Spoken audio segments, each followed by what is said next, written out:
Hello and welcome to this short video about Jaguar XK8 refill and top up coolant procedure. This is episode 37 in my series of short videos detailing how I change my cam chains, tensioners and guides. And in this video I'm refilling my coolant and I'm using the Jaguar procedure for doing this. There's a top tip that from personal experience happened to me that you need to avoid when you're doing this.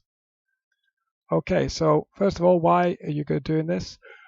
You may have a low coolant message or a sensor issue or a leak.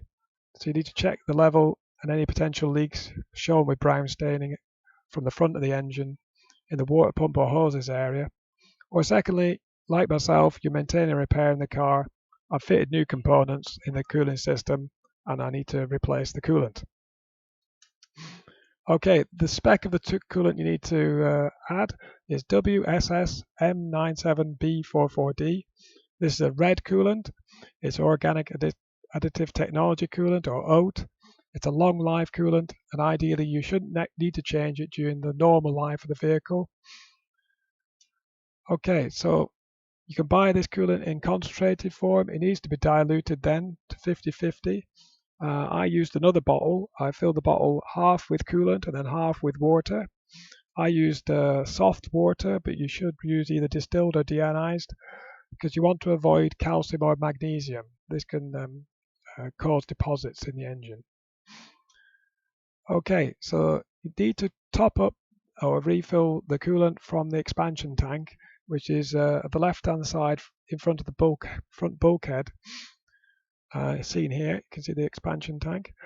If you do suspect you've got any leaks, you probably see some brown staining or coolant leaking out from the front of the engine here behind the radiator. Okay, now first of all, stop. Don't take the lid off. It says on the top, you may forget if the engine's hot, because this coolant system is under pressure. If it's going to be hot, you're going to end up covered in hot coolant. It's going to burn you and it's going to cause damage to your paintwork as well, because it is highly corrosive when it's warm. Okay, now here's the top tip. Use a funnel. It's a very, very simple thing. But believe you me, if you don't, you're going to spill it everywhere. Get it over your paintwork. As I say, it's corrosive, but also the coil pack covers aren't the best seal. Now, if you spill it over the top of the engine, you may end up allowing coolant in there. And in my personal experience, you can get coolant into the spark plug cavities. And this resulted in my case of a performance error message every time I went uphill or I cornered aggressively. This was actually not my problem, not my making, I'll have to say. The previous owner actually changed the water pump before I had it.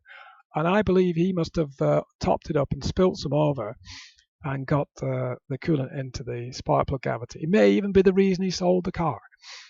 It was that random thing. So top tip, use a funnel, avoid this, because those coil pack covers aren't the best seal. Okay, so getting on to topping up your coolant.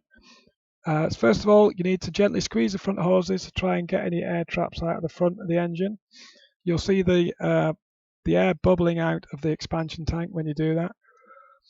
Once you've topped the funnel out, make sure you've topped up to the top of the filler neck and put the lid back on. If you don't, before you start, you're going to have coolant everywhere again. Okay, so before you actually turn on the engine, turn the heating and the air conditioning all the way off. You want to avoid getting any air into the heater matrix. Okay, then start and run the vehicle. This is a very exciting moment for me because it's the first time I started the car after changing my cam chains and tensioners. Listen to any noises. No? Running sweet as enough. Oh, job done. Happy with that. Very happy man after doing all that.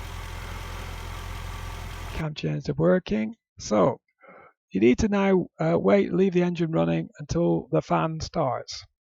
This will indicate that the engine is up to temperature and the coolant is hot. Then go back into the car, turn the heating and air conditioning on to full. Make sure you get heat from the vents. This will indicate that you haven't got any air into the heater matrix and everything's fine. Go back to the engine again, but wait. you can't do anything.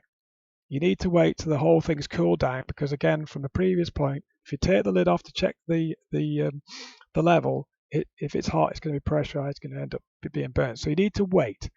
You may wait a few hours for the engine to cool down, at least till it's warm, and then you'll be able to safely take it off and check it again. Again, with a funnel, if you have to top it up a little bit, you might have a little bit of air that you need to escape and top it up again. Jobs are good. Put the lid back on, and hopefully you've done it. Okay, thank you very much for watching. Hopefully it was informative and you enjoyed it. Please like, share and comment, and of course please subscribe if you'd like to see more XK8 videos.